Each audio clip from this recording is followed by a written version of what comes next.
Here's a surprise. Politicians don't think that they have enough of your money. And I'm just not talking about the ones that claim that the rich don't pay their fair share. I'm talking about the ones that claim that any sort of tax cut is going to lead to the underfunding of critical public services. But here's a question. Is it possible that lowering taxes could actually increase revenue for the government? Now, I get it. This sounds completely counterintuitive, but it's actually happened, and more than once. Under the leadership of Calvin Coolidge, Congress cut income taxes 3 times in 1924, 26, and 28, which reduced taxes overall and actually eliminated all income tax for some 2 million people. The extent of these tax cuts cannot be understated. By the end of his term in office, only the wealthiest 2% paid any federal income tax. So the question is, after all these tax cuts, how much did the federal government actually collect during the Coolidge era? Well, in 1921, when the tax rate on people making over $100,000 a year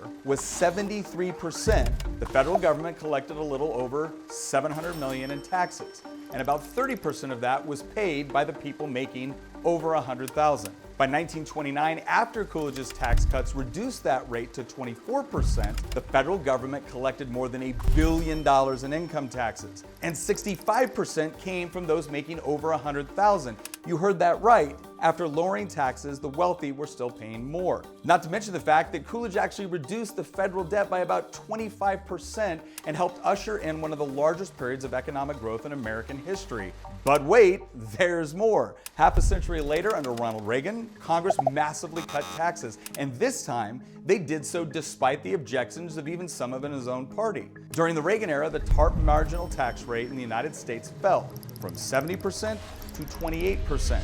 So, how much money did the federal government collect in taxes during the Reagan era? At the beginning of his term, the federal government collected about $600 billion. By the time Reagan left office in 1989, the federal government collected $991 billion in federal income taxes. In short, revenues grew by 65% after Reagan cut taxes. Now, the results of these policies led to one of the largest periods of economic growth in American history and brought the U.S. out of the economic stagflation of the 1970s.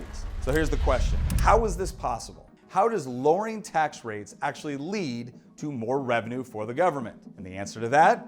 It's all about incentives. Because it turns out that most of us don't really like giving over the fruits of our labor to politicians. The more they take, the less incentive there is to produce. But when people actually realize the benefits of keeping more of what they earn, they produce more, invest more, spend more, all of which creates economic activity, which not only produces more opportunities and improves all of our lives, but ultimately creates more taxpayers. In short, incentivizing productivity creates a lot more revenue than subsidizing dependency.